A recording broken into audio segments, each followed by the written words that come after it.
നമ്മുടെ വെർട്ടിബ്രയുടെ മുൻഭാഗത്ത് സ്ട്രോങ് ആയിട്ടുള്ളതും തിക്കായിട്ടുള്ളതുമായ ആന്റീരിയർ ലോങ്itudinal ലിഗമെന്റ് ആണുള്ളത്. വെർട്ടിബ്രയുടെ പുറംഭാഗത്ത് വീക്കായതും തിന്നായതുമായ പോസ്റ്റീരിയർ ലോങ്itudinal ലിഗമെന്റ് ആണ്. പുറകിലുള്ള ലിഗമെന്റ് മുൻപിലുള്ള ലിഗമെന്റിനേക്കാൾ വീക്കായതുകൊണ്ട് സാധാരണയായി ഡിസ്ക് ബൾജ് ഉണ്ടാകുന്നത് പുറകിലേക്കാണ്. നോർമലി നമ്മൾ മുന്നിലോട്ട് വളയുമ്പോൾ ഡിസ്ക് പുറകിലേക്കും, പുറകിലേക്ക് വളയുമ്പോൾ ഡിസ്ക് മുന്നിലേക്കും, സൈഡിലേക്ക് വളയുമ്പോൾ ഡിസ്ക് ഓപ്പോസിറ്റ് സൈഡിലേക്കുമാണ് മൂവ് ചെയ്യുന്നത്. പിന്നീട് നമ്മൾ നോർമൽ പൊസിഷൻ മെയിൻറ്റെയിൻ ചെയ്യുമ്പോൾ ഡിസ്ക് നോർമൽ പൊസിഷനിലേക്ക് റീലൊക്കേറ്റ് ചെയ്യും. ഇപ്പോഴത്തെ സാഹചര്യത്തിൽ നമ്മൾ അധിക സമയവും ചെലവിടുന്നത് ഇരുന്നിട്ടാണ്.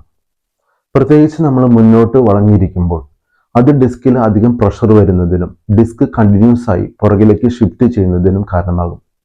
പുറകിലേക്ക് ഷിഫ്റ്റ് ചെയ്യുന്ന ഡിസ്ക് നമ്മുടെ വെർട്ടിബ്രയുടെ പുറകിലുള്ള വീക്കായിട്ടുള്ള പോസ്റ്റീരിയർ ലോങ്itudinal ലിഗമെന്റിൽ ഇറിറ്റേഷനും അതുവഴി വേദനയ്ക്കും കാരണമാകും. നമ്മൾ മുന്നോട്ട് ആഞ്ഞ് അധികം സമയം ഇരിക്കുമ്പോൾ വെർട്ടിബ്രയുടെ പുറകിലുള്ള പോസ്റ്റീരിയർ ലോങ്itudinal ലിഗമെന്റ് ടൈറ്റ് ആണെങ്കിൽ ആ ലിഗമെന്റ് വലിയുന്നതിനും അവിടെ ടീർ വരുന്നതിനും അതുവഴി ലോക്കലൈസ്ഡ് ബാക്ക് പെയിൻ വരുന്നതിനും കാരണമാകും. ഇതാണ് ഡിസ്ക് ബൾജിന്റെ പ്രാരംഭഘട്ടം എന്ന് പറയുന്നത്. ഈ ഘട്ടത്തിൽ നമ്മൾ പ്രോപ്പർ ട്രീറ്റ്മെന്റ് എടുത്തില്ലെങ്കിൽ ഇത് ലോവർ ബാക്കിൽ അൺകൺട്രോൾഡ് മൂവ്മെന്റിനും കോമ്പൻസേറ്ററി മൂവ്മെന്റിനും അതുവഴി വെർട്ടിബ്രയിലും ഡിസ്കിലും വീണ്ടും പ്രഷർ കൂടി ഡിസ്ക് വീണ്ടും പുറകിലേക്ക് ബൾജ് ചെയ്ത് പോസ്റ്റീരിയർ ലോങ്itudinal ലിഗമെന്റിൽ കൂടുതൽ ടിയറിനും സ്പൈനൽ കോഡിനെയും സ്പൈനൽ നെർവിനെയും കംപ്രസ് ചെയ്ത് ശക്തമായ ബാക്ക് പെയിനും കാലിലേക്ക് തരിപ്പും മരവിപ്പിനും കാരണമാകും. Prevention is better than cure. 30 മിനിറ്റിൽ കൂടുതൽ കണ്ടിന്യൂസ് ആയി ഒരേ പൊസിഷനിൽ ഇരിക്കാതിരിക്കുക, പ്രത്യേകിച്ചും മുൻപിലേക്ക് വളഞ്ഞ്. ലോക്കലൈസ്ഡ് ബാക്ക് പെയിൻ വരുമ്പോൾ തന്നെ വിദഗ്ധമായ ഫിസിയോതെറാപ്പി ചികിത്സ തേടുക.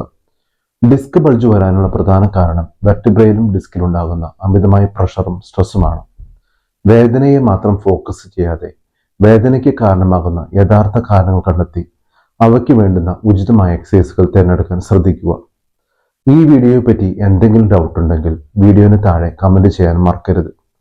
ഫിസിയോതെറാപ്പി സംബന്ധമായ കൂടുതൽ അറിവിനായി എൻ്റെ യൂട്യൂബ് ചാനൽ ഞാനൊരു ഫിസിയോതെറാപ്പിസ്റ്റ് സന്ദർശിക്കുക.